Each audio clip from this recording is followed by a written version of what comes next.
Elle, humble et épuisée, s'endormit appuyée contre une limousine. C'était la voiture d'un millionnaire puissant et mystérieux. Quand elle se réveilla, il était déjà arrêté juste devant elle.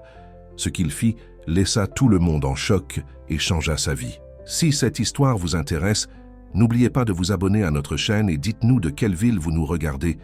Continuons.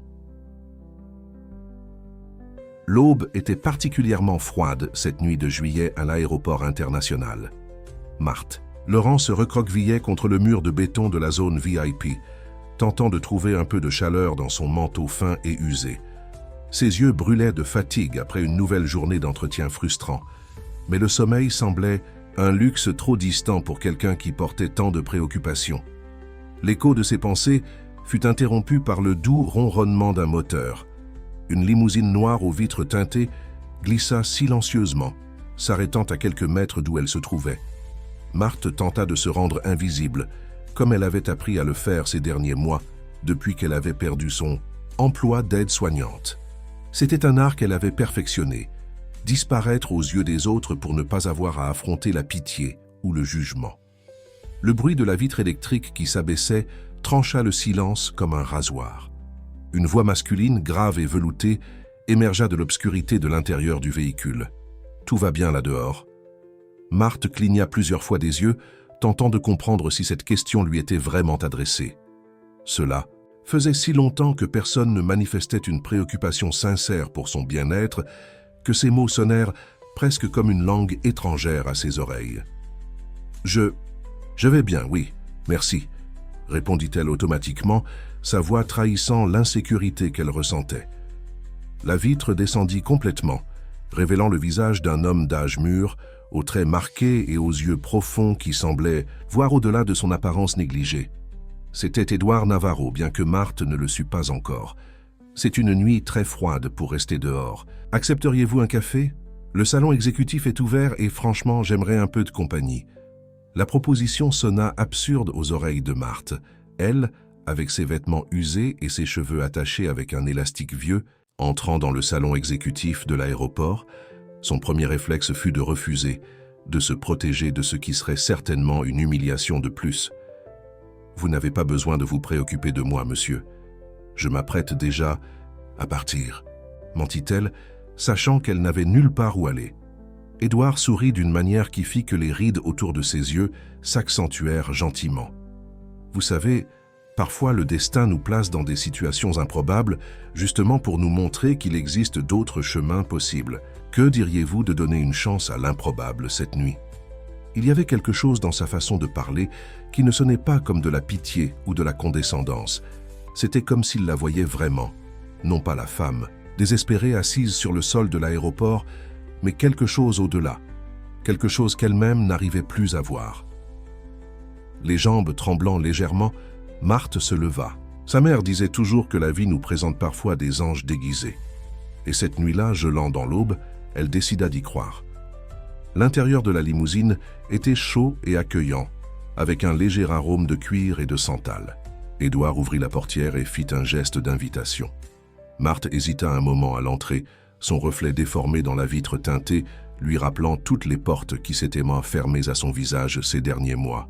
« Je m'appelle Édouard », se présenta-t-il tandis qu'elle s'installait sur le siège de cuir moelleux. « Et vous êtes » « Marthe », répondit-elle, sa voix un peu plus ferme maintenant. « Marthe Laurent. »« Eh bien, Marthe Laurent. » Édouard sourit à nouveau. « Que diriez-vous de commencer cette nuit improbable avec ce café que j'ai promis ?» Le chauffeur démarra la voiture en douceur, et tandis qu'il se dirigeait vers le terminal principal de l'aéroport, Marthe ressentit quelque chose qu'elle n'avait pas expérimenté depuis longtemps. L'espoir. C'était un sentiment ténu, fragile comme une bulle de savon, mais il était là, flottant dans l'air conditionné de la limousine, se mêlant à l'arôme de cuir et aux possibilités que cette nuit gardait encore. Le salon exécutif était chez un monde complètement différent de celui que Marthe connaissait. Les lumières douces créaient une atmosphère accueillante et l'arôme de café premium emplissait l'air.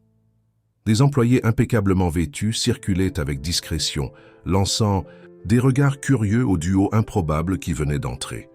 Édouard conduisit Marthe vers une table à l'écart, près d'une grande baie vitrée qui, s'offrait une vue sur la piste d'atterrissage. Les lumières de la piste clignotaient comme des lucioles dans l'obscurité, créant un décor presque hypnotique. « 2 tasses du café spécial de la maison, s'il vous plaît », demanda Édouard au serveur, qui s'approcha immédiatement. « Et aussi quelques croissants tout juste sortis du four, si possible. » Marthe se tortilla mal à l'aise dans le fauteuil de velours. Ses mains, calleuses par les années de travail comme aide-soignante, semblaient déplacées sur la table de marbre. Le contraste entre son monde et cet environnement luxueux était presque douloureux. « Alors, Marthe » commença Édouard, sa voix gardant ce ton gentil qui l'avait convaincu d'entrer dans la limousine, « parlez-moi un peu de vous. » Elle hésita. Par où commencer? Comment expliquer la spirale descendante que sa vie était devenue ces derniers mois? Les factures qui s'accumulaient, les médicaments coûteux pour sa mère malade en province, les portes qui se fermaient une après l'autre. « Cela, il n'y a pas grand-chose à raconter », commença-t-elle. Mais Édouard l'interrompit doucement. « Il y a toujours beaucoup à raconter, Marthe. Chaque personne porte un univers entier d'histoire. Que faisiez-vous avant que je vous trouve sur ce trottoir ?» Le café arriva, et l'arôme riche et réconfortant sembla donner à Marthe le courage nécessaire pour commencer son histoire. « J'étais aide-soignante pour personnes âgées », commença-t-elle, ses doigts entourant la tasse chaude. « J'ai travaillé pendant 5 ans chez Madame Bérénice, une dame merveilleuse qui, sa voix faiblit un peu, qui a dû déménager chez sa fille dans un autre département. Depuis, je cherche du travail, mais il semble que personne ne veuille donner une chance à quelqu'un qui ne sait que s'occuper des gens, termina-t-elle, un sourire triste jouant sur ses lèvres. Édouard l'observait avec une intensité qui la faisait se sentir simultanément exposée et protégée. Vous savez, Marthe, vous venez de dire quelque chose de très profond. Quelqu'un qui ne sait que s'occuper des gens. Comme si c'était peu de choses. Il fit une pause, prenant une gorgée de son café avant de continuer. Avez-vous déjà pensé que c'est peut-être l'une des compétences les plus précieuses que quelqu'un puisse avoir? Marthe leva les yeux, surprise par la perspective qu'il présentait. Elle n'avait jamais pensé à sa profession de cette manière. Dans mon travail, continua Édouard, je traite avec des chiffres, des investissements, des stratégies. Mais savez-vous ce qui fait vraiment la différence à la fin de la journée? Les gens, toujours les gens. Une annonce sonore résonna dans le salon annonçant un vol pour Londres. Édouard consulta discrètement sa montre, mais ne montra aucune hâte. « Dites-moi, Marthe, si vous pouviez choisir, si toutes les portes étaient ouvertes, que aimeriez-vous faire ?» La question la prit par surprise. Cela faisait si longtemps qu'elle était focalisée uniquement sur la survie qu'elle avait oublié ce que c'était de rêver.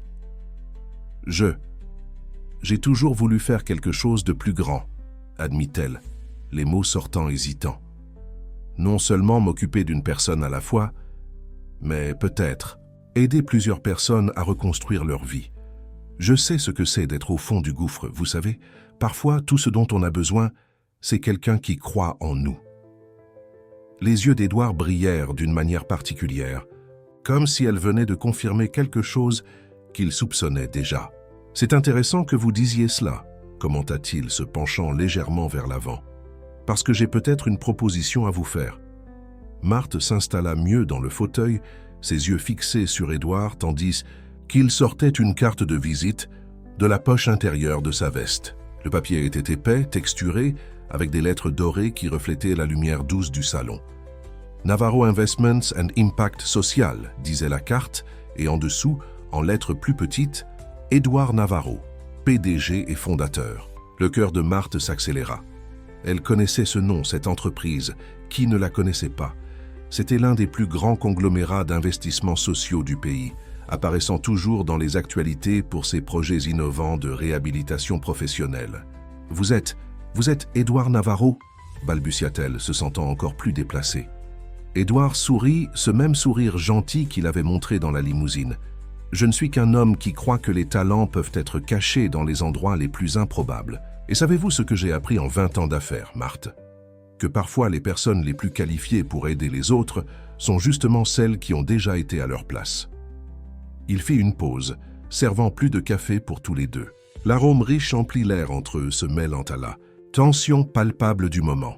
« Nous lançons un nouveau projet, » continua-t-il, sa voix prenant un ton plus professionnel, mais gardant toujours cette chaleur qui la faisait se sentir en sécurité. « Un programme de réinsertion professionnelle, focalisé spécifiquement sur les femmes en situation de vulnérabilité. Nous avons besoin de quelqu'un qui puisse non seulement gérer le projet, mais qui comprenne vraiment les besoins de ces femmes.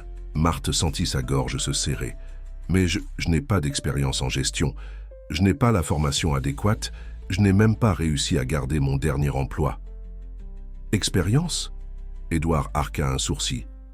Vous avez passé 5 ans à vous occuper d'une dame âgée. Vous avez administré des médicaments, des horaires, des besoins émotionnels. Vous avez géré des crises. Vous vous êtes adapté au changement. Vous avez développé de l'empathie. Et maintenant, même en affrontant vos propres difficultés, votre première préoccupation est de savoir comment vous pourriez aider d'autres personnes. Dites-moi, quelle expérience pourrait être plus précieuse que celle-là? Ces paroles pénétrèrent profondément dans l'âme de Marthe, bouleversant toutes ses certitudes sur ce que signifiait être qualifiée pour quelque chose. Ses mains tremblaient légèrement sur la table et elle les cacha sur ses genoux. Mais pourquoi? Moi, pourquoi maintenant? Vous ne me connaissez même pas. Édouard se pencha vers l'avant, ses yeux fixés sur les siens avec une intensité qui lui coupa le souffle. Parfois, Marthe, la vie nous présente des opportunités déguisées en coïncidence. Je devrais être dans un avion pour Londres. Maintenant, mais un problème mécanique a retardé le décollage. Vous auriez pu choisir n'importe quel autre endroit de l'aéroport pour vous abriter, mais vous avez choisi justement ce trottoir. Appelez ça comme vous voulez. Destin, coïncidence, chance. Je préfère appeler ça une opportunité. Il sortit un dossier de sa mallette et le posa sur la table.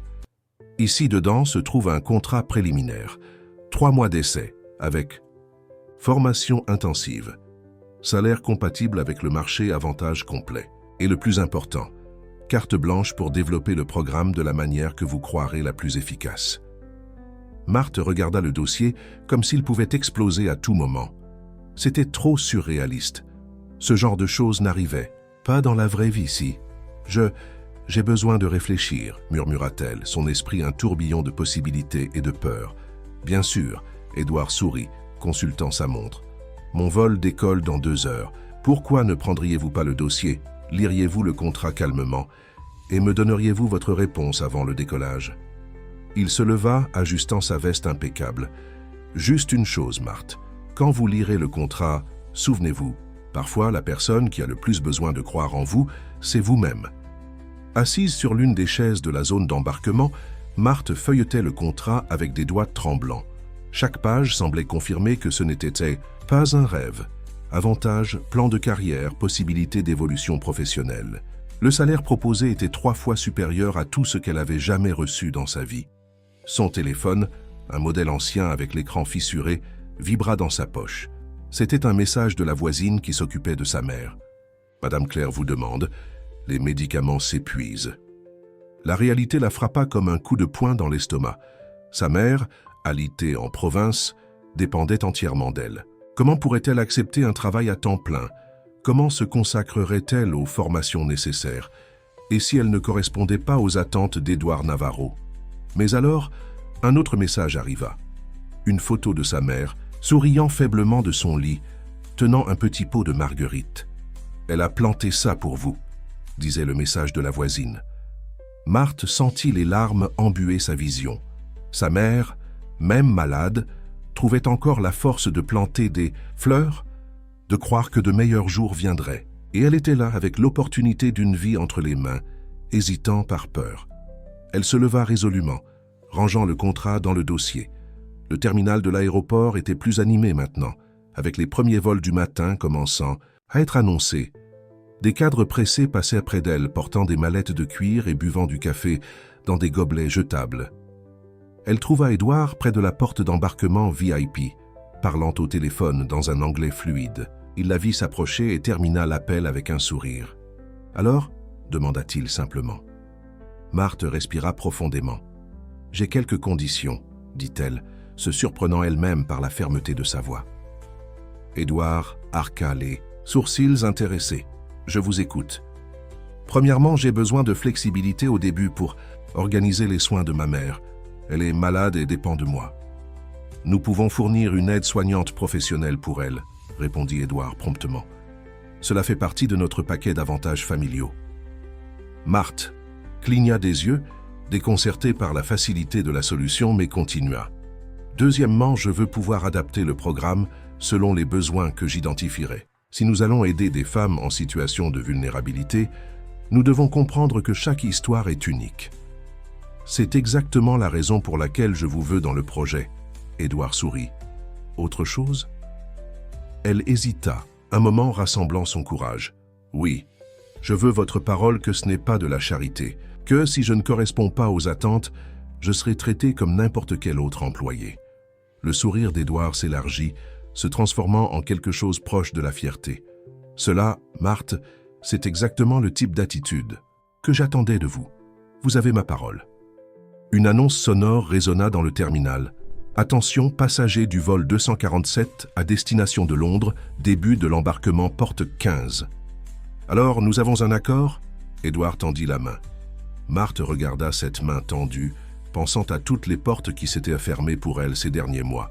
Mais maintenant, enfin, une s'ouvrait. Et ce n'était pas seulement une porte, c'était un portail vers une vie entièrement nouvelle. Elle serra sa main fermement. Nous avons un accord. Parfait. Édouard sourit, sortant une carte de sa poche. Voici le contact de mon assistante, Régine. Elle va vous aider avec toute la documentation et la logistique. Nous commençons lundi. Il se tourna pour partir, mais s'arrêta et regarda en arrière une dernière fois. Ah, et Marthe, bienvenue dans la famille Navarro. Tandis qu'elle le voyait disparaître par la porte d'embarquement, Marthe tenait la carte comme si c'était un talisman. Dehors, le soleil commençait à se lever, peignant le ciel de tons de rose et d'orange. C'était un nouveau jour, un nouveau commencement. Et pour la première fois depuis longtemps, elle n'avait pas peur de ce que l'avenir réservait. L'imposant bâtiment de Navarro Investments and Impact Social reflétait les premiers rayons de soleil de ce lundi. Marthe, vêtue d'un ensemble nouveau, acheté en solde, ajusta nerveusement le collier simple que sa mère lui avait donné en cadeau. Madame Claire avait pleuré de joie en apprenant la nouvelle du nouvel emploi de sa fille, et l'aide-soignante professionnelle envoyée par Édouard était déjà installée et s'occupait d'elle avec toute l'attention nécessaire. Régine, l'assistante d'Édouard, l'attendait dans le hall. C'était une femme d'une 50aine d'années, cheveux grisonnants élégamment arrangés et un sourire chaleureux qui contredisait sa posture formelle. « Bienvenue, Marthe !» Régine la salua, tendant un badge personnalisé. « Commençons-nous. Votre visite de l'entreprise ?» Les 2 heures suivantes furent un tourbillon d'informations. Étages après étages de bureaux modernes, salles de réunion avec des noms de scientifiques célèbres, une cafétéria qui ressemblait plus à un café gastronomique, et des employés bien habillés qui la saluaient avec des sourires polis, mais des regards curieux. « Et ceci, » annonça Régine, s'arrêtant devant une porte de verre dépolie au 20e étage, « sera votre bureau. » Marthe retint son souffle en entrant. La pièce était spacieuse, avec une vue panoramique de la ville et des meubles modernes dans les tons de bleu et gris. Une petite table de réunion occupait l'un des coins, et sur son bureau principal, un ordinateur portable dernier modèle attendait. Édouard a demandé d'équiper tout le nécessaire, expliqua Régine, remarquant le regard surpris de Marthe. Il croit que pour faire du bon travail, nous avons besoin des outils adéquats.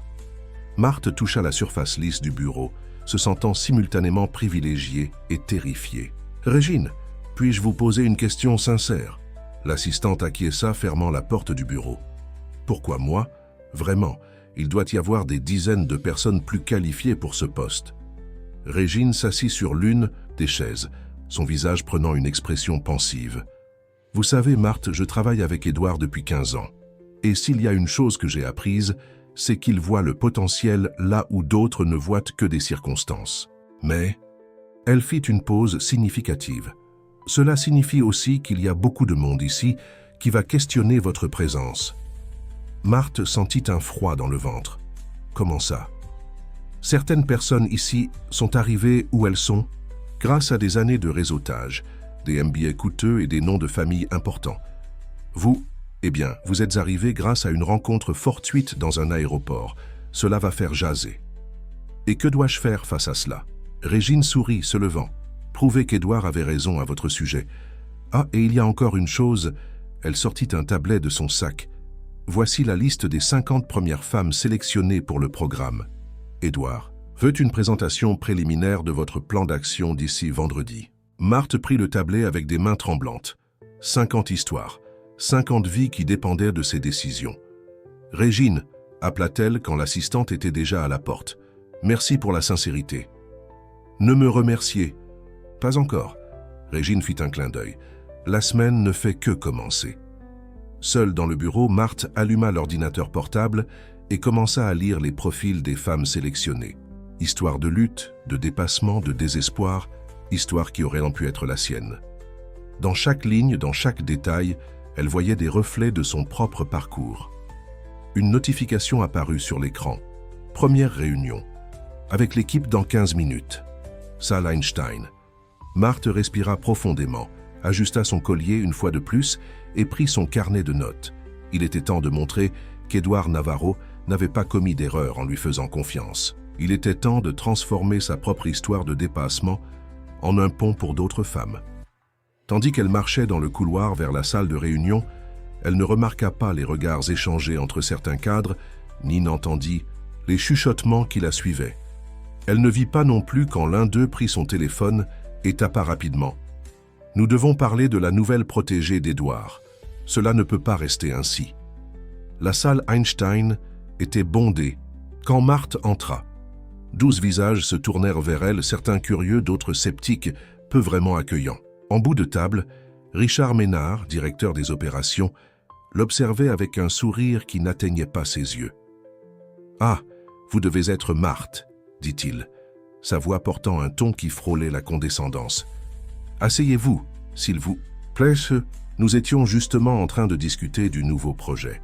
Marthe occupa la seule chaise vide près de la porte. Sur la table, des présentations en diapositives montrèrent des graphiques et des statistiques sur des programmes antérieurs de réinsertion professionnelle.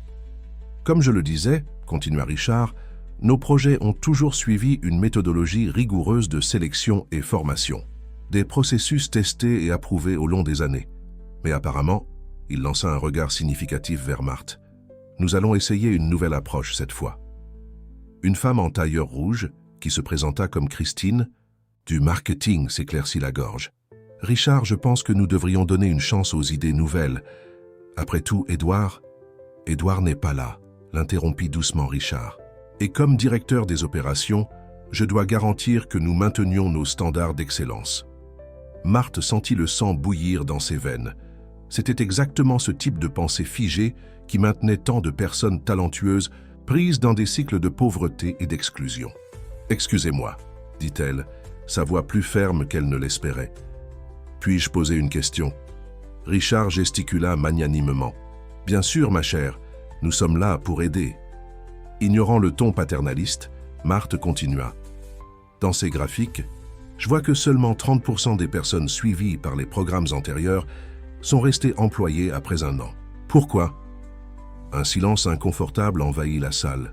Richard ajusta sa cravate, visiblement irrité par la question. « Eh bien, il y a divers facteurs. Questions culturelles, manque d'engagement. » Ou peut-être, l'interrompit Marthe prenant son tablette, c'est parce que vous utilisez une méthodologie qui ne considère pas les réalités pratiques de ces personnes. Elle projeta sur le grand écran un des profils qu'elle avait étudiés. Voici Marie-Josée, 45 ans, 3 enfants. Elle a dû abandonner 2 emplois précédents parce qu'elle n'avait personne avec qui laisser les enfants. Le programme a offert une excellente formation, mais a complètement ignoré son besoin de soutien familial. Christine se pencha vers l'avant intéressée. « Et que suggérez-vous » ? « Une approche holistique, » répondit Marthe, sa confiance grandissant. « Nous ne pouvons pas seulement former ces femmes et espérer qu'elles se débrouillent. Nous devons créer un réseau de soutien, crèche partenaire, aide transport, accompagnement psychologique. Ce n'est qu'ainsi que nous aurons des résultats réels et durables. » « Et qui va payer pour tout cela ?» questionna Richard, sa voix maintenant clairement hostile. « Le même budget que vous dépensez à reformer des personnes qui abandonnent le programme, » rétorqua Marthe, montrant plus de chiffres sur son tablet. « Si nous augmentons le taux de rétention de seulement 20%, l'investissement se paie en moins d'1 an. » Christine sourit ouvertement maintenant. « Cela a beaucoup de sens. » D'autres dans la salle commencèrent à murmurer en accord, mais Richard ne semblait pas convaincu. « Très beau en théorie », dit-il se levant. « Mais dans le monde réel, les choses sont un peu plus complexes que cela. Je suggère que vous étudiez nos processus actuels avant de proposer des changements si dramatiques. » Il commença à rassembler ses papiers, mettant clairement fin à la réunion. « Et Marthe, Édouard vous a peut-être donné carte blanche, mais souvenez-vous, ici tout passe d'abord par mon approbation. » Tandis que les autres sortèrent de la salle, Christine s'approcha de Marthe. « Ne faites pas attention à Richard, il ne fait que marquer son territoire. J'ai adoré vos idées. Pouvons-nous déjeuner ensemble et en parler davantage ?» Marthe acquiesça, reconnaissante pour cet allié inattendu. Mais tandis qu'elle rangeait ses affaires, elle ne put s'empêcher de remarquer Richard au téléphone. Dans le couloir, son expression sombre tandis qu'il disait « Nous devons accélérer ce plan. Elle est plus intelligente que nous le pensions. » Le restaurant choisi par Christine pour le déjeuner se trouvait au rez-de-chaussée du bâtiment. C'était un environnement sophistiqué, avec une musique d'ambiance douce et un menu bio. Marthe observa les prix sur le menu numérique et déglutit difficilement. Un déjeuner là coûtait la moitié de ce qu'elle avait l'habitude de dépenser pour une semaine de courses. « Détendez-vous », Christine sourit, remarquant son malaise. « Le déjeuner est aux frais de l'entreprise, privilège de cadre. » Après avoir passé leur commande, Christine alla droit au but. « Vous avez secoué la ruche ce matin. Je ne me souviens pas de la dernière fois où j'ai vu quelqu'un défier Richard de cette manière. » Marthe joua avec la serviette de « la nerveuse. »« J'ai exagéré, n'est-ce pas? J'aurais dû être plus diplomatique. »« Non, » l'interrompit Christine, ses yeux châtains brillants d'intensité. « Vous avez été exactement ce dont nous avions besoin. Savez-vous depuis combien de temps j'essaie d'implémenter des changements dans le programme? Mais je me suis toujours heurté à la bureaucratie de Richard et son obsession pour les processus établis. » L'entrée arriva, une salade superbement décorée. Marthe attendit que le serveur s'éloigne avant de continuer. « Je ne comprends pas, si les résultats ne sont pas bons, pourquoi tant de résistance au changement ?»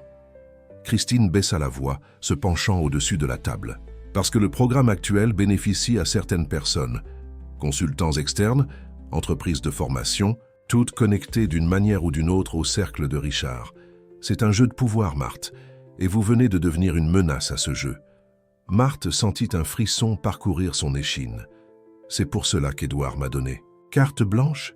Il savait cela? » « Édouard Navarro n'est pas arrivé où il est en étant naïf, » répondit Christine, prenant une gorgée d'eau. « Il doit avoir ses raisons d'avoir choisi quelqu'un d'extérieur au système, quelqu'un qui ne doit de faveur à personne. » Le plat principal arriva, un saumon grillé pour Christine, des pennes aux champignons pour Marthe.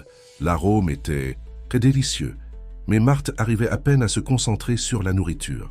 « Comment savez-vous tout cela ?» demanda-t-elle finalement. « Je travaille ici depuis 8 ans. Au marketing, on finit par tout savoir. » Christine haussa les épaules.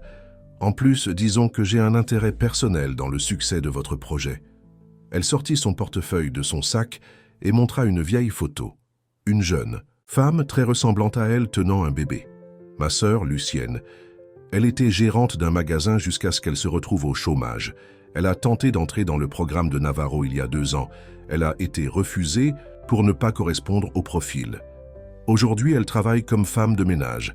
Elle arrive à peine à payer son loyer. Marthe sentit un nœud dans la gorge. « Je suis désolé. » « Ne le soyez pas. » Christine rangea la photo. « Faites différent. Vous avez une opportunité unique entre les mains, Marthe. Utilisez-la bien. » Le déjeuner continua avec Christine partageant des informations précieuses sur l'entreprise, qui étaient des alliés potentiels. Quel département pourrait aider? Comment naviguer dans la politique corporative? Marthe absorbait tout, prenant des notes mentales. Quand elle terminait le dessert, le téléphone de Marthe vibra. C'était un message de Régine. « Édouard veut voir votre présentation demain, pas vendredi. Richard a demandé le changement. » « Prête ?» Marthe regarda Christine, qui vérifiait aussi son propre téléphone avec une expression préoccupée. « Ils essaient de vous prendre au dépourvu, » murmura Christine. « Richard a dû convaincre Édouard que le projet a besoin d'une approbation urgente. Mais je n'ai que les données préliminaires. J'avais besoin de plus de temps pour... » « Le temps est un luxe que vous n'avez plus, » l'interrompit Christine se levant déjà. « Allons dans mon bureau. J'ai accès à toutes les études de marché et données sociales des 5 dernières années. Si nous travaillons tout l'après-midi et la nuit si nécessaire, nous pouvons monter quelque chose de consistant. » Marthe hésita. « Pourquoi m'aidez-vous autant ?» Christine s'arrêta, son visage prenant une expression sérieuse. « Parce que j'en ai assez de voir des personnes comme ma sœur laissées pour compte. Et parce que, pour la première fois, depuis longtemps, je sens que nous pouvons vraiment changer les choses ici. » Tandis qu'elle remontait vers les bureaux, Marthe reçut un autre message. C'était de sa mère, avec une photo des marguerites qu'elle avait plantées, maintenant complètement fleuries. « Pour te rappeler qu'après la tempête, vient toujours le beau temps. Je t'aime, ma fille. » Marthe respira profondément, rangeant son téléphone. Il était temps de montrer à Richard Ménard qu'elle n'était pas là par hasard. Il était temps de transformer sa propre histoire de dépassement en un outil de changement réel. La salle de réunion du conseil était silencieuse quand Marthe entra, portant son ordinateur portable et un dossier de documents. Elle avait passé la nuit entière à travailler avec Christine, affinant les données, ajustant les projections, construisant une présentation qui ne laisserait aucun doute sur la nécessité de changements dans le programme. Édouard Navarro occupait le bout de la table, son visage ne trahissant aucune émotion. À ses côtés, Richard souriait avec cette même expression condescendante de la réunion précédente. 5 autres cadres complétèrent la table, incluant 2 femmes que Marthe ne connaissait pas. « Eh bien, mademoiselle Laurent », commença Richard, accentuant le « mademoiselle » d'une manière presque offensante, « nous sommes curieux de voir votre vision du programme, spécialement considérant votre expérience unique dans le domaine. » Marthe connecta son ordinateur portable au projecteur, ses mains tremblant légèrement. Elle pensa à sa mère, aux marguerites qu'elle plantait même en étant malade. Elle pensa à Lucienne, la sœur de Christine, et à toutes les autres femmes qui avaient été laissées pour compte. « Avant de commencer ma présentation, dit-elle, sa voix ferme, j'aimerais faire quelque chose de différent. » Elle sortit du dossier 5 enveloppes et les distribua autour de la table. « Voici des profils réels de femmes qui ont tenté d'entrer dans le programme ces 2 dernières années et ont été refusées. S'il vous plaît, lisez. » Un silence inconfortable s'installa, tandis que les cadres ouvraient les enveloppes. Marthe observa leurs expressions changer, tandis qu'ils lisaient les histoires. Histoires que Christine avait aidé à collecter pendant la nuit. Marie-Paul, 38 ans. Lut à voix haute une des cadres, sa voix s'étranglant légèrement. Diplômée en administration, a tout perdu en s'occupant de son mari cancéreux, refusée pour être émotionnellement instable pour le programme. Sandrine Olivier, 42 ans, continua un autre cadre. 15 ans d'expérience en vente, 3 enfants. Refusée pour ne pas avoir de disponibilité horaire complète. Richard se tortilla inconfortablement dans sa chaise. C'est de la manipulation émotionnelle. Nous devons analyser des chiffres, pas des histoires tristes. Ah, mais j'ai aussi des chiffres, sourit Marthe, projetant la première diapositive. En fait, j'ai tous les chiffres que vous ne vouliez pas que je voie. Les 2 heures suivantes furent intenses. Marthe présenta des données qui montraient comment le programme actuel favorisait un profil spécifique de candidate, généralement plus jeune, sans enfants, avec un soutien familial. Elle montra le coût réel des abandons, l'argent gaspillé, en formation qui ne considérait pas les besoins pratiques des participantes. Et ici, elle projeta un graphique comparatif. Voici combien nous pourrions économiser en implémentant un soutien de base. Crèche, tickets de transport, accompagnement psychologique. L'investissement initial est 30% plus élevé, mais le retour est 3 fois supérieur en 12 mois, compléta Édouard parlant pour la première fois. Ses yeux brillaient de quelque chose qui ressemblait à de la fierté. Impressionnant, Marthe. Richard s'éclaircit la gorge. Édouard, nous devons considérer les risques, changer une méthodologie établie. Une méthodologie qui échoue clairement, l'interrompit une des cadres. Franchement, Richard, ces chiffres sont honteux. Comment avons-nous laissé cela se produire si longtemps? Peut-être, intervint doucement Marthe, parce que personne ici ne comprenait vraiment ce que ces femmes affrontent. Personne, sauf quelqu'un qui a déjà été à leur place, compléta Édouard, se levant. Mesdames et messieurs, je pense que nous en avons assez vu. Richard, votre département va donner un soutien total aux changements proposés par Marthe. Ce n'est pas une demande. Richard pâlit mais acquiesça rigidement. Les autres cadres commencèrent à se lever, certains s'arrêtant pour féliciter Marthe, d'autres échangeant des cartes. Marthe, Édouard l'appela quand tous furent sortis. Excellent travail. Mais dites-moi une chose, comment avez-vous obtenu accès à toutes ces données en si peu de temps? Elle hésita un moment, mais décida d'être honnête. J'ai eu de l'aide. De Christine du marketing, elle croit au projet. Édouard sourit. Intéressant. Savez-vous que c'est exactement comme cela que j'ai commencé?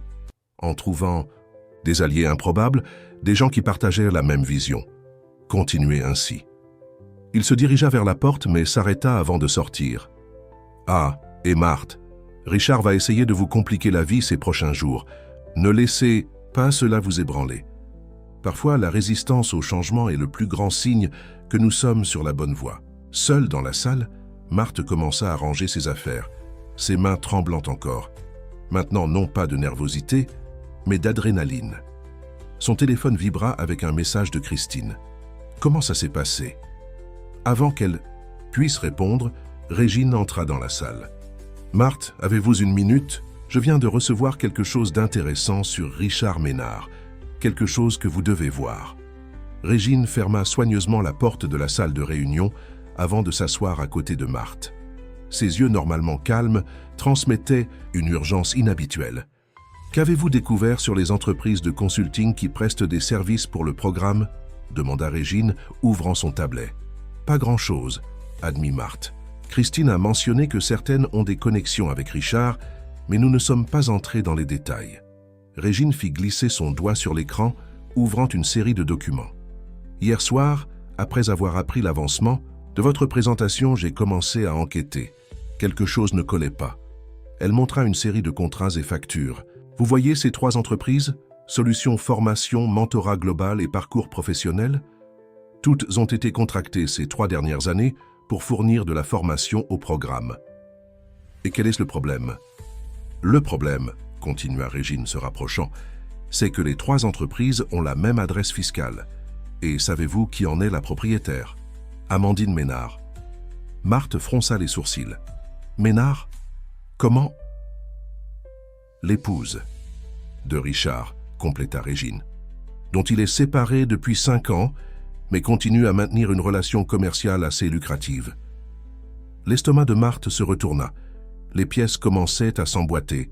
La résistance de Richard au changement, son insistance à maintenir les processus établis, le gaspillage de ressources en formation inefficace. Mais c'est conflit d'intérêts? Régine arqua un sourcil. Sans aucun doute. Contraire à l'éthique? Définitivement. Illégal? Eh bien, c'est là que réside le problème. Techniquement, comme ils sont séparés et que les entreprises sont toutes régularisées, il a trouvé une faille, compléta Marthe, ressentant un mélange de colère et d'admiration pour l'ingéniosité du stratagème. Exactement. Et ce n'est pas tout. Régine montra plus de documents. Ces 3 dernières années, ces entreprises ont reçu plus de 12 millions en contrats. Savez-vous combien a été réellement investi en formation effective? Moins d'un tiers. Marthe se leva, marchant jusqu'à la fenêtre. En bas, la ville continuait son rythme frénétique, indifférente aux révélations qui se déroulaient au 20e étage. « Pourquoi me montrez-vous cela, Régine ?» L'assistante rangea le tablet, son visage prenant une expression sérieuse. « Parce qu'Édouard Navarro n'est pas le seul qui en a assez des jeux de pouvoir de Richard. Parce que je crois en ce que vous essayez de faire. Et parce que... » Elle hésita un moment. « Parce que j'ai aussi une histoire à raconter. » Régine sortit de son sac une vieille photo, jaune sur les bords. Elle montrait une jeune femme, très ressemblante à elle, tenant un bébé. Ma fille, Hélène. Il y a 20 ans, j'étais comme beaucoup de ces femmes que vous voulez aider. Seule, sans appui, tentant d'équilibrer travail et maternité. Édouard Navarro m'a donné une chance quand personne d'autre ne l'aurait fait. C'est ainsi que je suis devenue son assistante. Marthe se rassit, touchée par la révélation. Et Hélène. Un sourire fier illumina le visage de Régine. Diplômée en droit l'année dernière. Première de sa promotion. Le téléphone de Régine vibra, interrompant le moment. Elle vérifia rapidement. Édouard appelle, mais avant d'y aller, elle tendit une clé USB à Marthe. « Voici tout ce que j'ai découvert. Utilisez-le sagement. Régine était déjà à la porte quand Marthe l'appela. Pourquoi maintenant? Pourquoi n'avez-vous pas dénoncé cela avant? Parce que avant, nous n'avions personne avec assez de courage pour affronter Richard. Quelqu'un qui n'avait rien à perdre et tout à gagner. Elle sourit. Ne gaspillez pas cette opportunité, Marthe. Seule, à nouveau, Marthe fit tourner la clé USB entre ses doigts, pensant à toutes les femmes qui avaient été lésées par le stratagème de Richard. À Lucienne, la sœur de Christine, à Hélène, la fille de Régine. À sa propre mère, qui plantait encore des fleurs même quand tout semblait perdu. Son téléphone vibra avec un nouveau message. C'était d'un numéro inconnu. J'ai appris que vous posez des questions intéressantes sur mes entreprises. Que diriez-vous d'un café demain? Nous pourrions discuter d'un accord qui bénéficie à tous. Amandine Ménard. Marthe sentit un frisson parcourir son échine. Le jeu devenait plus dangereux et elle devait décider de son prochain mouvement. Le Café Madame, dans le centre financier de la ville, était le type d'établissement où des accords importants étaient conclus, quotidiennement autour de tasses de café importés et de croissants artisanaux. Amandine Ménard était déjà là quand Marthe arriva, occupant une table discrète au fond. C'était une femme élégante, dans la cinquantaine, avec des cheveux platinés et des bijoux discrets mais visiblement chers. Son sourire était calculé, comme si chaque muscle facial avait été soigneusement entraîné pour transmettre exactement le message désiré. « Marthe, ma chère », elle se leva pour une embrassade que Marthe ne rendit pas. « Que c'est bien que vous ayez accepté mon invitation. » « Je n'avais pas de raison de refuser, » répondit Marthe s'asseyant. « Après tout, ce sont vos entreprises qui sont au centre de ma restructuration du programme. » Amandine rit doucement, un son qui rappelait le cristal qui teinte. « Direct au but, j'aime cela. Vous savez, vous me rappelez beaucoup moi-même il y a 30 ans. »« J'en doute fort, » rétorqua Marthe, refusant poliment le menu que le serveur offrait. « Ne soyez pas si sceptique, » continua Amandine, commandant un cappuccino au lait d'amande. « Moi aussi j'ai commencé de zéro. Moi aussi j'ai dû lutter contre un système qui n'était pas préparé pour des femmes fortes et déterminées. » Elle fit une pause étudiée, observant Marthe avec des yeux astucieux. « C'est pour cela que j'ai créé mes entreprises, pour aider d'autres femmes à se renforcer, à conquérir leur place. » « Intéressant, » commenta Marthe, gardant sa voix neutre. « Et combien exactement de ces femmes ont vraiment obtenu leur place après les formations ?» Le sourire d'Amandine vacilla une fraction de seconde. « Les chiffres sont relatifs, ma chère. L'important, c'est le processus, le voyage d'autodécouverte que nous proposons. Un voyage qui coûte des millions au coffre de Navarro, » compléta Marthe. « Argent qui pourrait être utilisé pour des crèches, du transport, un soutien réel. » Le cappuccino arriva et Amandine prit une petite gorgée avant de répondre. « Je vois que vous avez déjà vos conclusions, mais je suis venu ici proposer quelque chose de différent, un partenariat. » Elle ouvrit sa mallette de cuir italien, retirant une proposition imprimée sur papier à en-tête. « Vos idées sont bonnes, Marthe, révolutionnaires même, mais vous avez besoin de structure, d'expérience. Mes entreprises peuvent fournir cela. » Marthe prit le document, commençant à lire. C'était une proposition élaborée. Ses idées de soutien intégral seraient implémentées, mais à travers les entreprises d'Amandine. Le budget était 3 fois supérieur à l'actuel. « Et bien sûr, » continua Amandine, sa voix mélodieuse, « vous seriez généreusement récompensé pour votre collaboration. » « Combien ?» demanda Marthe, sa voix encore plus neutre. Amandine écrivit un chiffre sur une serviette et la fit glisser sur la table. C'était plus de 0 que Marthe n'en avait jamais vu réuni de toute sa vie. « Réfléchissez bien, » sourit Amandine. « Avec cet argent, votre mère pourrait avoir le meilleur traitement médical. Vous pourriez acheter une maison, avoir une vie confortable. Tout le monde y gagne. » Marthe plia soigneusement la serviette, la mettant dans sa poche.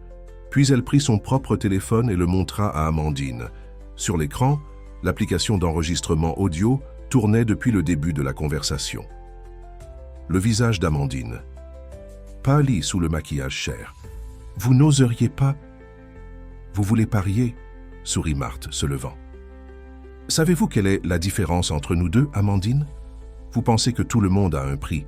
J'ai appris que certaines choses sont plus précieuses que l'argent. » Elle prit son sac, se préparant à partir, mais s'arrêta un moment. « Ah, et vous pouvez prévenir votre ex-mari. À partir de demain, toutes les entreprises prestataires de services pour le programme passeront par un audit externe. Je suis sûr qu'il adorera expliquer au conseil comment 3 entreprises avec la même adresse ont gagné tous les appels d'offres de ces dernières années. Amandine attrapa son bras quand elle passa. « Vous ne savez pas à qui vous vous attaquez, petite. » Marthe se dégagea doucement. « Non, Amandine, c'est vous qui ne savez pas. Parce que contrairement à vous, je n'ai rien à perdre. Et les gens qui n'ont rien à perdre sont les plus dangereux. » En sortant du café, Marthe tremblait intérieurement, mais maintenait une posture ferme. Elle prit son téléphone et envoya 2 messages, un à Christine avec l'enregistrement de la conversation et un autre à Régine confirmant que le plan avait fonctionné. Tandis qu'elle attendait son Uber, elle regarda le ciel du matin.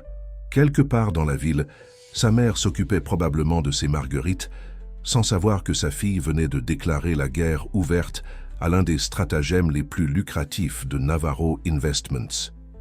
Son téléphone vibra avec une réponse de Régine. « Édouard veut vous voir maintenant. » Le bureau d'Édouard Navarro occupait tout le dernier étage du bâtiment. Contrairement au luxe ostentatoire que Marthe attendait, l'environnement était étonnamment accueillant, avec des murs de verre qui offraient une vue panoramique de la ville et des meubles dans les tons terreux qui transmettaient calme et sérénité. Régine la conduisit jusqu'à un coin salon informel, où Édouard était assis dans un fauteuil de cuir usé, analysant quelques documents. En voyant Marthe, il sourit de cette manière caractéristique qui faisait que les rides autour de ses yeux s'accentuaient. « Asseyez-vous, Marthe. » Il indiqua le canapé en face de lui. « Régine, laissez-nous, s'il vous plaît. » Dès qu'ils furent seuls, Édouard posa les documents de côté et se pencha vers l'avant. « Alors, comment s'est passé votre petit déjeuner ?» Marthe sentit son cœur s'accélérer. « Vous saviez ?» Pour l'invitation d'Amandine ? Oui. Pour son stratagème avec Richard ? Aussi. Il fit une pause significative. En fait, je sais beaucoup plus que les gens l'imaginent. Alors pourquoi ? Commença Marthe, mais Édouard leva la main, l'interrompant gentiment. Pourquoi j'ai permis que cela continue si longtemps ? Pourquoi je n'ai pas interféré ? Il se leva, marchant jusqu'à la fenêtre. Parce que parfois, Marthe, nous devons laisser certaines situations mûrir jusqu'au point idéal pour le changement. Il se tourna vers elle, son visage plus sérieux qu'elle ne l'avait jamais vu. Quand je vous ai trouvé cette nuit à l'aéroport, ce n'était pas une coïncidence. J'avais déjà lu sur votre travail avec Madame Bérénice. Je connaissais votre dévouement, votre intégrité. Marthe sentit un froid dans le ventre. Vous m'avez enquêté ? Bien sûr, il sourit. Pensez-vous que j'offrirais un poste si important à quelqu'un sans connaître son caractère ? Régine a passé des semaines à collecter des informations sur vous. Il revint s'asseoir, maintenant plus près d'elle. Ce à quoi je ne m'attendais pas, c'est que vous remueriez le nid de guêpe si rapidement. Impressionnant. Mais si vous saviez tout, argumenta Marthe, pourquoi n'avez-vous pas dénoncé Richard et Amandine avant ? Parce que les dénonciations, sans changement structurel, ne résolvent rien, expliqua Édouard. Nous avions besoin de quelqu'un qui non seulement exposerait le problème, mais qui aurait la vision et le courage de créer quelque chose de nouveau à la place. Quelqu'un qui comprendrait vraiment le besoin de transformation. Il prit une enveloppe de son bureau et la tendit à Marthe. À l'intérieur, il y avait un ancien reportage. Infirmière consacre 5 ans de sa vie à soigner une âgée atteinte d'Alzheimer. Une histoire d'amour et de dévouement. Cet article, continua Édouard, c'est ce qui a d'abord attiré mon attention. La façon dont vous avez transformé un travail d'aide-soignante en mission de vie. Comment vous avez créé vos propres méthodes pour aider Madame Bérénice à maintenir ses souvenirs. Comment vous avez impliqué la communauté dans les soins. Marthe sentit les larmes se former dans ses yeux. Cette période avec Madame Bérénice avait été la plus significative de sa vie jusqu'alors. Ce qui s'est passé aujourd'hui au café, poursuivit Édouard, n'était que la confirmation de ce que je savais déjà, que vous êtes exactement la personne dont nous avons besoin pour nettoyer cette maison. Il se leva à nouveau, maintenant avec un sourire différent sur le visage. Régine m'a montré l'enregistrement de votre conversation avec Amandine. Impressionnant comme vous avez gardé votre calme. Mais maintenant, nous devons nous préparer à la tempête qui va venir. Comment ça ? Richard et Amandine ne vont pas accepter la défaite facilement. Ils ont des connexions, de l'influence, des ressources. Ils vont essayer de détruire votre réputation, questionner votre compétence, créer des obstacles à chaque coin de rue. Marthe sentit un frisson. « Et que faisons-nous »« Nous » sourit Édouard. « Nous allons faire exactement ce que vous avez déjà commencé. Transformer ce programme en quelque chose qui fasse vraiment la différence. » Et quant à Richard et Amandine, il fit une pause dramatique. « Laissez-les venir. Parfois, nous avons besoin d'un peu de chaos pour construire quelque chose de vraiment nouveau. » Le téléphone sur le bureau sonna et Régine entra précipitamment. « Édouard, Richard est là, avec des avocats. » Édouard échangea un regard significatif. « Avec Marthe. Eh bien, il semble que la tempête soit arrivée plus tôt que prévu. Prête ?» Marthe se leva, ajustant son blazer. Elle pensa à sa mère, à Madame Bérénice, à toutes les femmes qui dépendèrent du programme. Plus que jamais. La salle de réunion du Conseil, qui quelques jours plus tôt avait été le théâtre de la présentation triomphante de Marthe, ressemblait maintenant à une arène de gladiateurs. D'un côté, Richard Ménard et 2 avocats en costumes impeccables. De l'autre, Marthe, Édouard et Régine, qui avaient insisté pour rester. « C'est un absurde », vociférait Richard, son visage normalement contrôlé maintenant rouge de colère. « Accusations infondées, enregistrements illégaux, persécution. »« Persécution » répondit calmement Marthe, bien que son cœur battît la chamade. « Intéressant que vous utilisiez ce mot, considérant que ce sont vos entreprises qui ont systématiquement persécuté le budget du programme. » Un des avocats s'éclaircit la gorge. « Mademoiselle Laurent, je suggère que vous mesuriez vos paroles. La diffamation est un crime. » Ainsi que le conflit d'intérêts et l'orientation d'appel d'offres, intervint doucement Édouard. « Mais nous ne sommes pas là pour échanger des accusations, n'est-ce pas ?» Richard ajusta sa cravate, tentant de reprendre sa contenance. « Édouard, soyez raisonnable. Nous travaillons ensemble depuis 15 ans. Allez-vous laisser cet opportuniste détruire tout ce que nous avons construit ?» Opportuniste, Régine ne put se contenir. « Et comment appelleriez-vous quelqu'un qui utilise des entreprises fantômes pour détourner des ressources d'un programme social ?»« Un fantôme ?»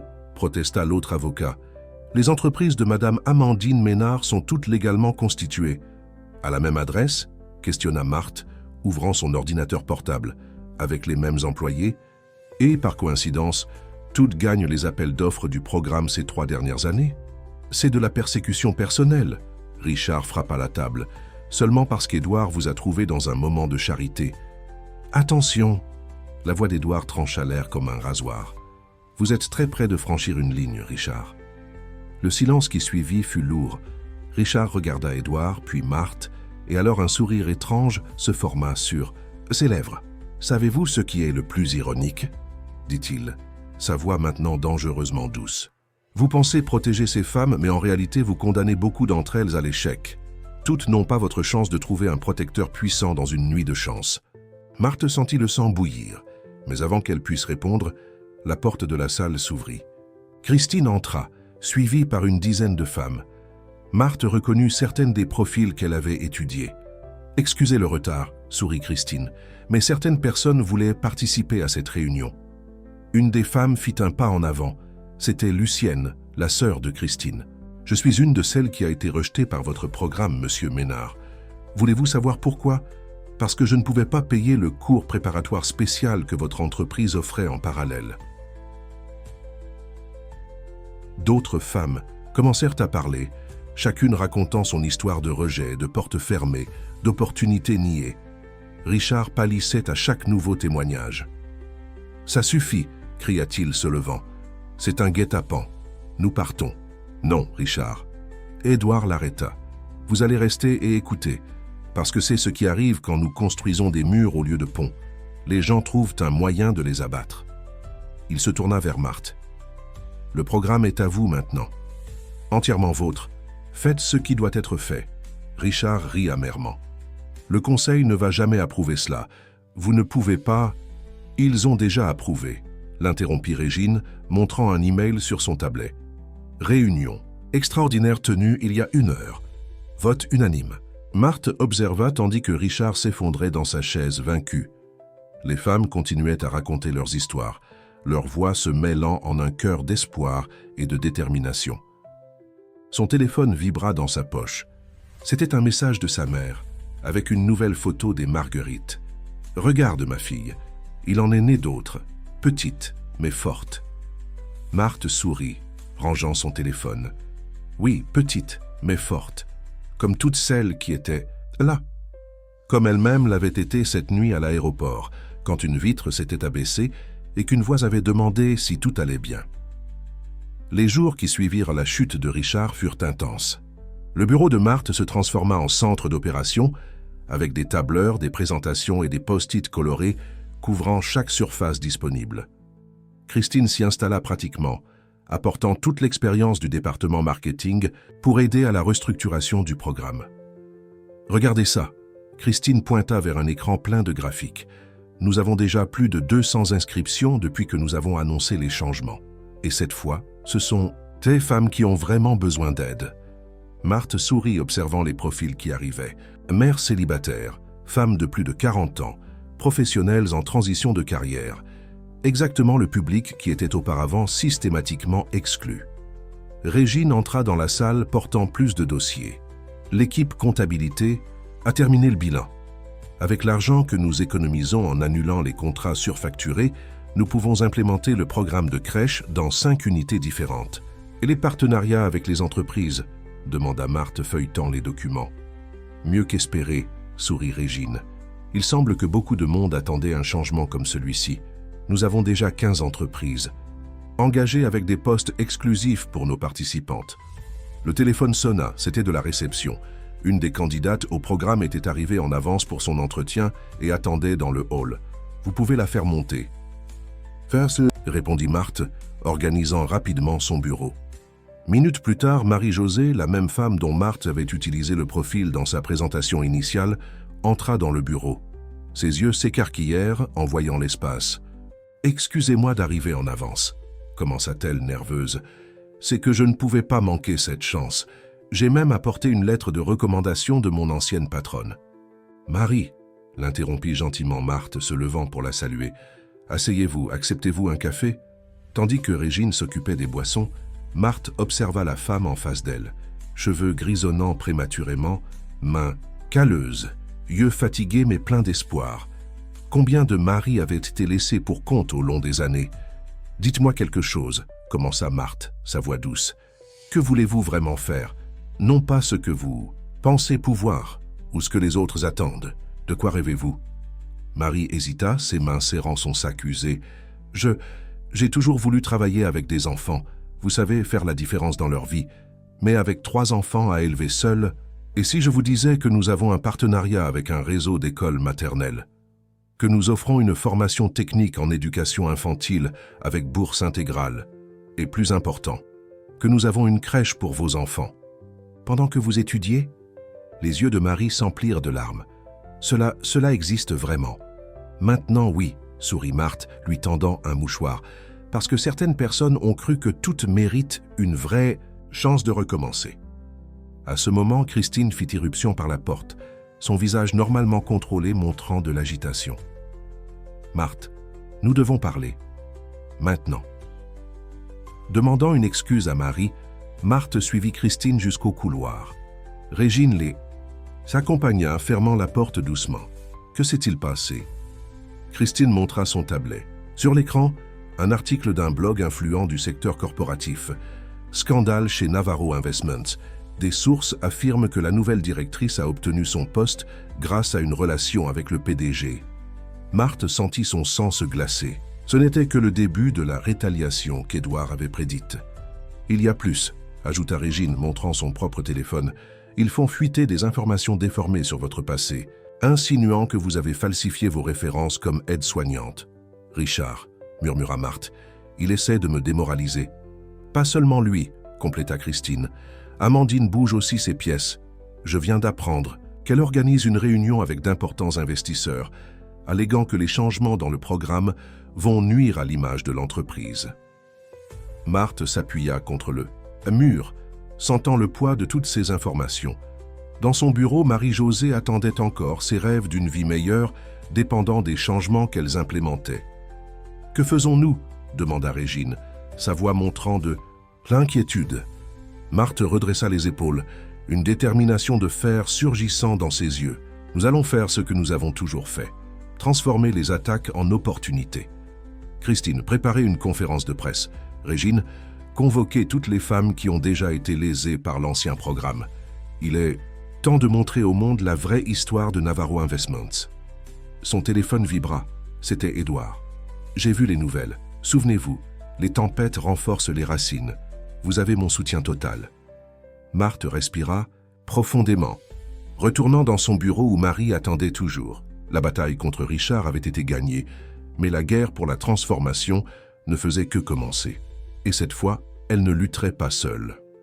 L'auditorium de Navarro Investments était bondé. Journalistes, investisseurs et curieux se serraient sur les chaises, leurs regards fixés sur la scène encore vide.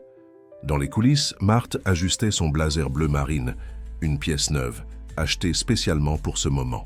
« Êtes-vous sûr de vouloir faire cela ?» demanda Christine, l'aidant avec le micro-cravate. « Nous pouvons encore émettre un communiqué officiel, quelque chose de plus contrôlé. »« Non, » répondit fermement Marthe. « Assez de contrôle, de manipulation, de demi-vérité. Il est temps que tous connaissent la vraie histoire. » Régine apparut portant un dossier. Les femmes sont prêtes. 20 d'entre elles ont accepté de participer. Et Édouard, au premier rang, comme promis. Marthe respira profondément, vérifiant une fois de plus les notes sur son tablet. Non qu'elle en ait besoin, chaque mot qu'elle allait dire était gravé dans son cœur, forgé dans des nuits de travail acharné et des années de lutte personnelle. Les lumières de l'auditorium diminuèrent et Christine monta sur scène pour faire les présentations initiales. Marthe observait par le rideau, son cœur battant fort mais ferme. Et maintenant, la voix de Christine résonna dans les haut-parleurs. Avec nous, la nouvelle directrice du programme de réinsertion professionnelle de Navarro Investments, Marthe Laurent. Les applaudissements furent polis, contenus. Marthe marcha jusqu'au centre de la scène, sa posture droite, son regard serein. Au premier rang, Édouard souriait avec encouragement. « Bonsoir », commença-t-elle, sa voix claire et ferme. « Beaucoup d'entre vous ont dû lire les nouvelles récentes à mon sujet. Sur comment je suis arrivé ici, sur mon passé, sur de supposées irrégularités. » Elle fit une pause, observant les visages attentifs. « Et savez-vous quoi? Une partie de ces histoires est vraie. Je dormais vraiment sur le sol d'un aéroport quand Édouard Navarro m'a trouvé. J'ai vraiment perdu mon emploi d'aide-soignante quand ma patiente a dû déménager. Je viens vraiment d'une réalité très différente de la plupart des personnes dans cette salle. » Des murmures parcoururent l'assistance. Certains journalistes tapaient frénétiquement sur leurs ordinateurs portables. « Mais il y a d'autres vérités que vous devez connaître », continua Marthe, faisant un signe vers le fond de l'auditorium. « Marie-Josée, pourriez-vous vous lever, s'il vous plaît ?» Une à une, les femmes qui avaient été lésées par l'ancien programme se levèrent, dispersées dans l'assistance. 20 histoires de lutte, de rêves interrompus, de potentiel gaspillé. Ces femmes, poursuivit Marthe, sa voix maintenant chargée d'émotion, sont la vraie histoire qui doit être racontée. Non pas l'histoire de comment une personne a obtenu un emploi, mais de combien ont été empêchés d'obtenir le leur. Elle projeta alors les vrais chiffres de l'ancien programme, les taux de rejet, les critères d'exclusion, les ressources mal utilisées. À ses côtés, des graphiques montraient les résultats préliminaires des changements implémentés ces dernières semaines.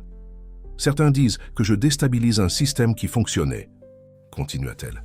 Mais je demande, fonctionnait pour qui? Pour les entreprises de consulting qui facturaient des millions? Pour les cadres qui maintenaient leurs privilèges? Ou pour les femmes qui avaient vraiment besoin d'aide? Aufiti. Fond de l'auditorium, Marthe vit Richard et Amandine entrer discrètement. Leurs regards se croisèrent un moment, mais elle ne se laissa pas intimider. Aujourd'hui, je suis ici non pour me défendre, mais pour annoncer une nouvelle ère chez Navarro Investments. Un temps de transparence, d'opportunités réelles, de transformation véritable. Elle fit un geste, et Régine commença à distribuer des dossiers aux journalistes. À l'intérieur, toute la documentation sur l'ancien stratagème avec le nouveau projet complet de restructuration. Parce que, voyez-vous, sourit Marthe, sa voix maintenant plus douce, la vraie histoire n'est pas sur comment une femme a réussi à sortir du sol d'un aéroport pour arriver ici. c'est sur combien d'autres peuvent faire ce même parcours si nous leur donnons une vraie chance. Au premier rang, Édouard se leva, commençant à applaudir. Une à une, les femmes dispersées dans l'assistance firent de même. Bientôt, tout l'auditorium était debout. Richard et Amandine quittèrent l'auditorium discrètement, mais Marthe le remarqua à peine. Ses yeux étaient fixés sur les femmes qui applaudissaient, sur leurs visages pleins d'espoir et de détermination. Son téléphone vibra dans sa poche. C'était un message de sa mère. « Les marguerites sont plus fortes que jamais, ma fille. Comme toi. » 3 mois s'étaient écoulés depuis la conférence de presse. Le bureau de Marthe, auparavant couvert de post-it et de tableaux provisoires, affichait maintenant au mur des photos des premières promotions du nouveau programme. Chaque image racontait une histoire de transformation. « Les chiffres du premier trimestre sont arrivés », annonça Régine, entrant dans la salle avec un dossier. « Je pense que vous allez aimer voir cela. » Marthe prit les rapports, ses yeux parcourant rapidement les graphiques. Taux de maintien de 85% dans le programme. Indice d'employabilité de 73% après conclusion. Réduction de 40% des coûts opérationnels après l'annulation des contrats surfacturés. Impressionnant, commenta une voix familière depuis la porte. C'était Édouard qui apparaissait rarement à cet étage depuis qu'il avait donné totale autonomie à Marthe. « Édouard ?» Elle se leva pour le saluer. « Je ne savais pas que vous rentriez aujourd'hui de Londres. » « Je suis rentré plus tôt. » Il sourit, entrant dans la salle. « Après que ce magazine anglais a publié cet article sur notre programme, nous avons commencé à recevoir des invitations d'entreprises du monde entier voulant connaître le modèle. » Marthe connaissait l'article. The Guardian avait fait un reportage approfondi sur la transformation du programme de Navarro, soulignant spécialement l'impact social des changements implémentés. En fait, continua Édouard s'asseyant, c'est de cela que je suis venu parler. Le Conseil veut étendre le programme internationalement, en commençant par le Portugal et l'Espagne. Marthe sentit son cœur s'accélérer. International? Mais comment?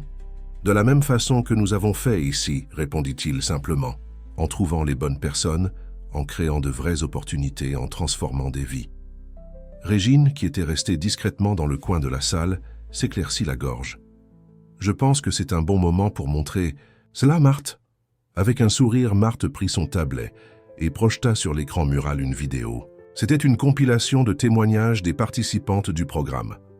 Je m'appelle Marie-Josée, commença la première femme, et grâce au nouveau programme de Navarro, non seulement j'ai réussi à me former comme éducatrice infantile, mais maintenant je suis coordinatrice de la crèche qui accueille les filles d'autres participantes. Une autre femme apparut. Je suis Lucienne, sœur de Christine. J'ai été rejetée dans l'ancien programme, mais aujourd'hui j'ai ma propre consultance de vente et j'emploie 3 autres femmes du programme. Les témoignages continuaient, chacun plus émouvant que le précédent. Édouard regardait en silence, ses mains croisées sur les genoux. Cela, expliqua Marthe, c'est ce que nous voulons porter vers d'autres pays. Non seulement un programme de formation, mais un mouvement de transformation réel. Et nous avons déjà un plan d'implémentation, compléta Régine, distribuant quelques dossiers. Christine a travaillé sur les adaptations culturelles et nous avons déjà identifié des partenaires potentiels à Lisbonne et Madrid. Édouard feuilleta les documents, un sourire d'approbation sur son visage. Impressionnant comme toujours, mais il y a un détail que vous devez savoir. Il fit une pause dramatique, regardant directement Marthe. Richard essaie de revenir. Il a quelques alliés au Conseil. Il promet de révolutionner le programme international avec des méthodes innovantes. Marthe sentit un froid dans le ventre, mais maintint sa contenance. Et que pense le Conseil de cela? Le Conseil, sourit Édouard, veut que vous deux présentiez vos propositions à la prochaine réunion. Dans 2 semaines. Régine laissa échapper un petit soupir de surprise. Mais c'est une opportunité, compléta Marthe, sa voix ferme.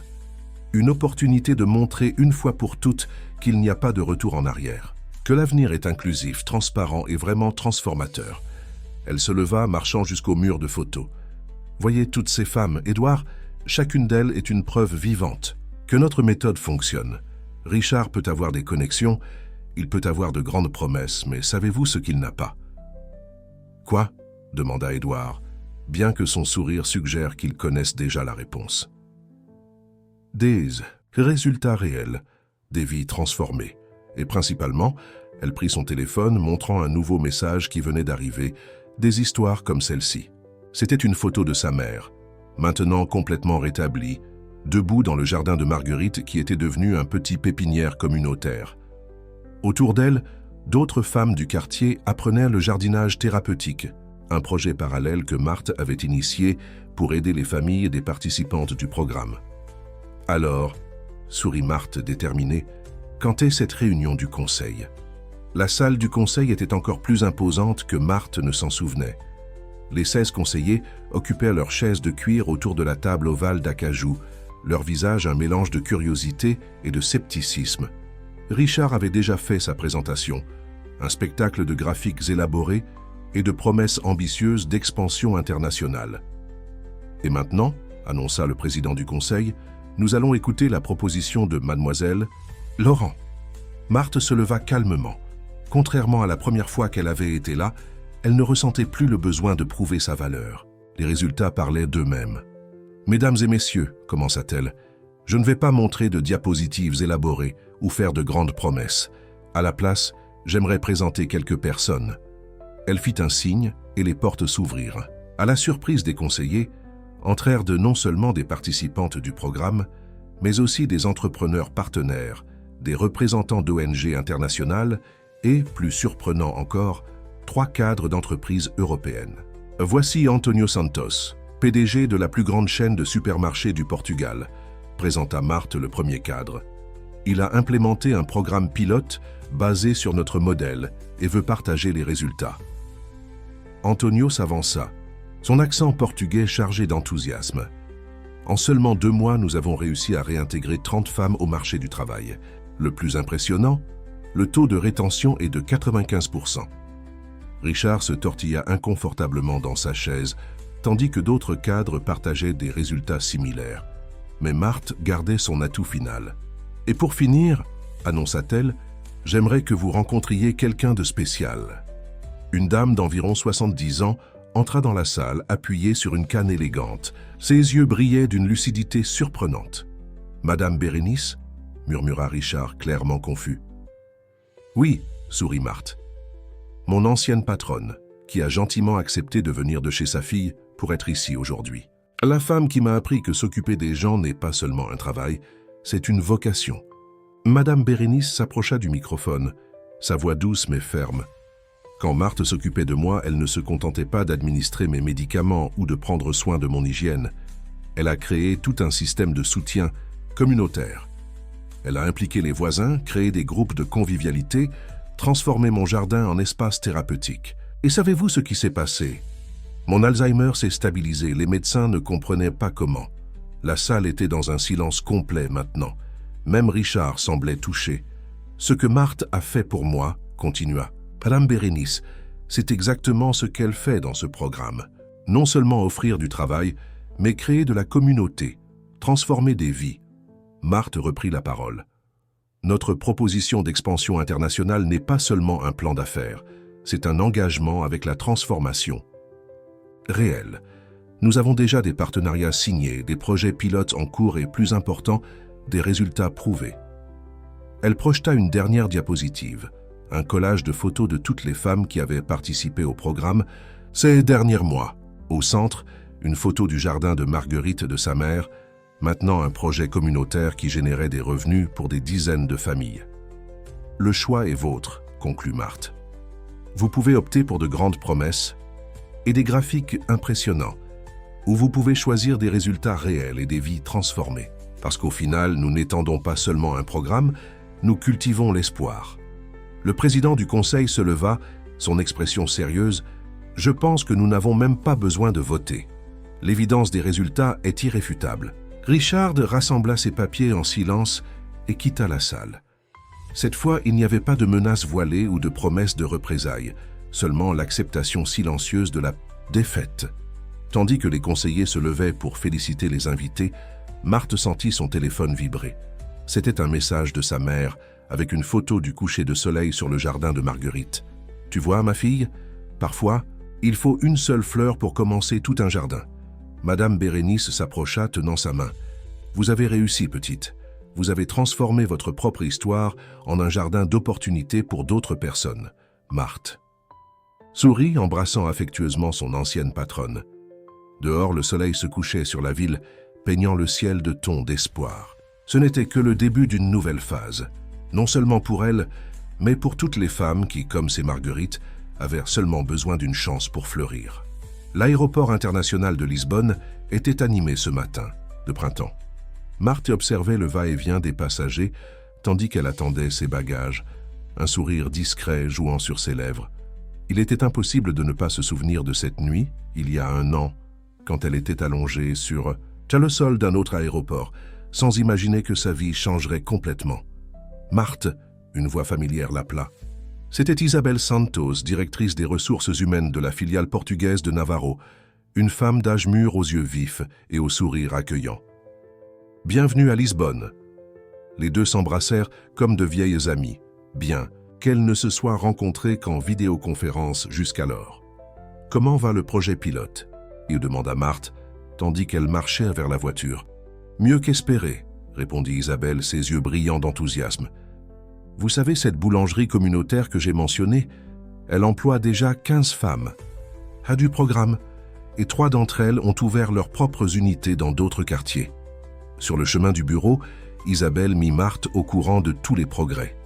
Le modèle français avait été adapté à la réalité portugaise, gardant son essence de soutien intégral, mais incorporant des éléments culturels locaux. « Ah, et il y a une surprise !» Hélas, commenta Isabelle, se garant devant l'imposant bâtiment de Navarro-Lisbonne. « Quelqu'un est venu spécialement pour vous voir. » En entrant dans la salle de réunion, Marthe se figea. Assise à la table se trouvait Amandine Ménard. « Bonjour Marthe. » Amandine se leva, son visage montrant une expression différente de la dernière fois qu'elle s'était rencontrée. « Pouvons-nous parler ?» Isabelle quitta discrètement la salle, fermant doucement la porte derrière. Qu'elle, Marthe resta debout, sa posture défensive. « Que faites-vous ici, Amandine ?»« Je suis venue présenter mes excuses, » répondit Amandine, sa voix dépourvue du ton artificiel d'avant. « Et peut-être offrir un partenariat, un vrai cette fois. » Marthe arqua un sourcil sceptique. « Continuez. »« Après avoir perdu les contrats avec Navarro, j'ai dû tout repenser, » expliqua Amandine, se rasseyant. « J'ai réalisé que j'avais construit un empire basé sur des connexions vides, sur des faveurs politiques, tandis que vous avez construit quelque chose de réel. » Elle ouvrit sa mallette, retirant quelques documents. « J'ai restructuré mes entreprises. Maintenant, je travaille exclusivement avec le microcrédit pour femmes entrepreneurs. Et j'aimerais proposer un partenariat avec le programme ici au Portugal. » Marthe étudia les documents en silence. Les chiffres étaient impressionnants et plus importants, transparents. Il n'y avait pas de subterfuge ou de stratagèmes élaborés. « Pourquoi devrais-je vous faire confiance ?» Amandine sourit tristement. « Parce que j'ai appris de la manière la plus difficile que votre façon de faire les choses est la seule qui fonctionne vraiment. Et parce que... » Elle hésita un moment. « Parce que j'ai une fille. Elle a 22 ans et est enceinte, sans emploi, sans soutien.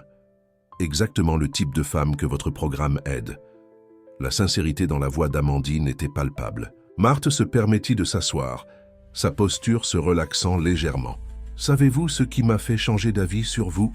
continua Amandine. « Cette conférence de presse. La façon dont vous avez transformé nos attaques en opportunité de montrer la vérité. C'était inspirant. » Marthe pensa à sa mère, à comment elle disait toujours que les gens pouvaient changer tout comme les saisons changeaient ses marguerites. « Ce ne sera pas facile, » répondit finalement Marthe. « Vous allez devoir prouver chaque mot que vous dites. »« Je suis prête, » acquiesça Amandine. « En fait, j'ai déjà commencé. » Isabelle peut confirmer. Ces 3 derniers mois, mon entreprise a fourni du microcrédit à 5 participantes du programme pilote. Toutes ont leurs affaires qui fonctionnent. À ce moment, Isabelle revint dans la salle, accompagnée d'une jeune femme enceinte, que Marthe reconnut des photos qu'elle avait étudiées. C'était Sophie, la fille d'Amandine. « Maman ?» Sophie sembla surprise. « Que fais-tu ici ?» Amandine se leva, les larmes aux yeux. « La même chose que toi, ma chérie. Chercher une chance de faire ce qui est juste. » Marthe observa mère et fille s'embrasser, pensant à comment la vie avait des façons curieuses de boucler les cercles. Son téléphone vibra. C'était un message de sa propre mère, avec une photo du jardin communautaire qui s'étendait maintenant sur tout le pâté de maison. « Regarde, ma fille, même les fleurs les plus résistantes peuvent changer de couleur quand elles trouvent le bon sol. » La nouvelle sede du programme international de Navarro à Lisbonne occupait un ancien palais rénové dans le centre historique de la ville. Marthe marchait dans les couloirs décorés de photos des participantes, visages souriants de femmes portugaises, françaises et maintenant espagnoles aussi. « Les chiffres du premier semestre sont arrivés », annonça Isabelle, entrant dans son bureau temporaire. « Et nous avons encore une surprise. » Elle tendit un journal local. En première page, un titre accrocheur. « Le programme de réinsertion professionnelle de Navarro est nominé au prix européen d'innovation sociale. » C'est, commença Marthe, émue. « Incroyable !» compléta une voix familière, depuis la porte. C'était Édouard, accompagné de Christine et Régine, qui avaient volé en surprise jusqu'à Lisbonne. « Que faites-vous ici ?» demanda Marthe, embrassant ses amis. « Nous ne pouvions pas manquer le grand jour, » sourit Christine. L'inauguration officielle du programme international. Régine, toujours pratique, organisait déjà des papiers sur la table.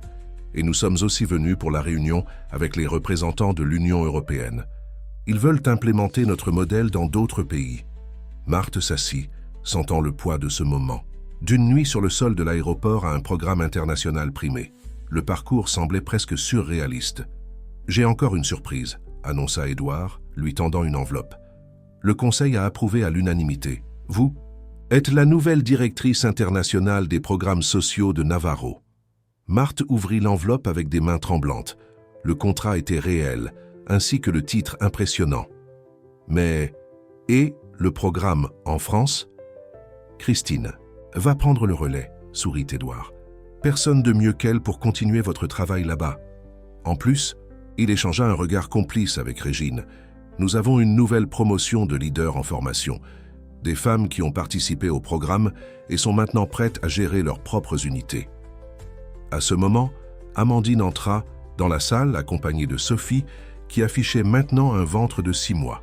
« Excusez-nous d'interrompre », sourit Amandine, « mais les participantes arrivent pour la cérémonie et elles ont apporté une surprise. » Tous descendirent jusqu'au patio intérieur du palais, où des dizaines de femmes, participantes actuelles et diplômées du programme, avaient créé un jardin improvisé.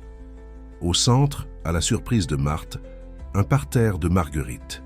« C'était l'idée de votre mère », expliqua Christine. « Elle a enseigné par vidéoconférence comment planter et soigner les fleurs. Maintenant, chaque unité du programme a son propre jardin de marguerites. » Marthe sentit les larmes monter à ses yeux en voyant Sophie arroser soigneusement les fleurs, tandis qu'Amandine expliquait à d'autres participantes la signification spéciale de ces marguerites. « Savez-vous ce qui est le plus incroyable ?» commenta doucement Régine. « Chaque fleur ici vient d'une graine différente, d'un pays différent, mais toutes fleurissent ensemble, se renforçant mutuellement. » Édouard s'approcha, observant le jardin avec satisfaction. Exactement comme notre programme. Histoire différente, origine différente, mais un seul objectif, transformer des vies. Marthe prit son téléphone pour photographier le moment. Avant qu'elle ne puisse, elle reçut un message de sa mère. « Ma fille, je viens de voir les nouvelles du prix. Mais savez-vous quelle est votre plus grande conquête? Avoir planté l'espoir dans le cœur de tant de femmes. Les marguerites ne sont qu'un symbole. Le vrai jardin est dans les sourires que vous avez aidé à faire fleurir. » En regardant les femmes réunies dans le patio, Marthe pensa à son parcours, à la nuit froide dans l'aéroport, à la vitre qui s'était abaissée, à la voix qui avait demandé si tout allait bien, à comment un seul moment de préoccupation sincère pouvait déclencher une vague de transformation. Sophie s'approcha, lui offrant une marguerite fraîchement cueillie. « Merci », dit-elle simplement, pour montrer qu'il y a toujours un nouveau commencement possible. Marthe accepta la fleur, sentant son parfum doux. Dehors, le soleil de Lisbonne dorait, les toits anciens et dans le patio, des femmes de différents pays conversaient, riaient et partagèrent des rêves. Le jardin qui avait commencé avec une seule fleur fleurissait maintenant internationalement, prouvant que, parfois, tout ce dont nous avons besoin, c'est de quelqu'un qui croit en nous pour que nous puissions fleurir. 2 ans s'étaient écoulés depuis cette nuit à l'aéroport. Marthe observait la ville de Paris par la fenêtre de son bureau dans le nouveau siège international de Navarro. Après le succès au Portugal et en Espagne, Édouard avait décidé de centraliser les opérations globales de retour en France, dans un bâtiment historique entièrement rénové. Le son doux des coups à la porte interrompit ses pensées. C'était Marie-Josée, maintenant coordinatrice nationale du programme de crèche. « Excusez-moi de vous déranger », sourit-elle, « mais je pense que vous allez vouloir voir cela. » Marthe la suivit jusqu'à l'auditorium principal où une vidéoconférence connectait simultanément toutes les unités du programme autour du monde. Sur l'écran, une mosaïque de visages souriants, femmes de différents pays, toutes partageant leurs histoires de transformation. « Bonsoir à toutes », salua Marthe, émue de voir combien de vies avaient été touchées par le programme. « Comment va le projet dans chaque pays ?» Une participante de Lisbonne montra fièrement sa boulangerie communautaire, maintenant avec 3 filiales. De Madrid, une coopérative d'artisanes exposait ses produits qui étaient déjà exportés dans toute l'Europe. De Paris, Lucienne, la sœur de Christine, présentait sa consultance qui employait maintenant 15 femmes du programme. « Et nous avons une surprise spéciale », annonça Marie-Josée, faisant un signe vers le fond de l'auditorium. Les portes s'ouvrirent et une figure familière entra, appuyée sur une canne décorée de fleurs peintes à la main. Madame Bérénice, encore plus âgée mais avec les yeux aussi vifs que toujours, souriait largement. « Ma petite !» Elle embrassa Marthe. « Regardez ce que vous avez construit. » À ses côtés, Amandine, maintenant directrice du programme, de microcrédit, conduisait Sophie qui portait son bébé d'1 an. L'enfant jouait avec une marguerite en tissu, l'un des produits de la nouvelle ligne d'artisanat durable du programme. « Nous avons amené quelqu'un d'autre. » Fit un clin d'œil Amandine. Par la porte latérale entra la mère de Marthe, Madame Claire, complètement rétablie et rayonnante. Dans ses mains, un petit pot de marguerite, descendante directe de ses premières fleurs qu'elle avait plantées dans ses jours les plus difficiles. « Ma fille », elle embrassa Marthe, « j'ai apporté un plan spécial pour le nouveau jardin international. » Sur l'écran, les participantes d'autres pays montraient leur propre jardin de marguerites, chacun avec des caractéristiques uniques qui reflétaient la culture locale, mais toutes connectées par la même essence d'espoir et de transformation. Régine, qui venait de revenir d'une visite aux unités européennes, s'approcha avec une enveloppe dans les mains. « Les chiffres finaux de l'année », annonça-t-elle. « Plus de 5000 femmes suivies dans 4 pays. Taux de succès de 89%. 18 nouvelles entreprises créées par des participantes du programme. Et le plus important, toutes les unités sont maintenant gérées par des femmes qui ont commencé comme bénéficiaires. » Christine, qui coordonnait maintenant toute la communication internationale du programme, ajouta « Et nous venons de recevoir la confirmation. Le modèle sera implémenté dans 5 pays de plus l'année prochaine. » Édouard, qui observait tout discrètement du fond de l'auditorium, s'approcha finalement. « Quand j'ai baissé cette vitre de limousine il y a 2 ans, commenta-t-il doucement, j'espérais trouver quelqu'un qui pourrait aider à transformer notre programme. Mais vous, Marthe, vous n'avez pas seulement transformé un programme, vous avez créé un mouvement global. » Marthe regarda autour.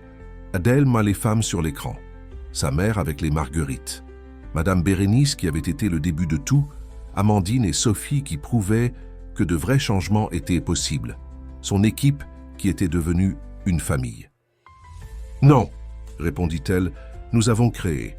Chaque personne dans cette salle, chaque femme connectée sur cet écran, chaque fleur plantée dans chaque jardin, nous sommes tous partis de cette transformation. » À ce moment, une participante de Madrid commença à chanter une ancienne chanson espagnole sur des fleurs qui poussent dans des terrains improbables. Bientôt, des voix de tous les pays se joignirent, créant une harmonie improbable mais profondément émouvante. Marthe sentit ses yeux s'embuer en voyant sa mère planter le nouveau plan de marguerite dans un parterre spécialement préparé, au centre de l'auditorium. La fleur, encore petite mais déjà forte, semblait danser avec la brise qui entrait par les fenêtres ouvertes. « Savez-vous ce qui est le plus beau ?» Senna commenta doucement Madame Bérénice à ses côtés. « C'est que maintenant, chaque marguerite qui fleurit porte en elle la promesse d'un nouveau jardin, tout comme chaque femme qui passe par le programme devient graine de transformation. Pour d'autres, le soleil se couchait sur Paris, peignant le ciel avec des tons de rose et d'orange qui rappelaient les pétales des marguerites qui fleurissaient maintenant dans tant de pays. Dans le jardin de la terrasse du bâtiment de Navarro, Marthe était assise sur un banc rustique, observant la ville, tandis que la célébration du jour continuait à l'étage en dessous.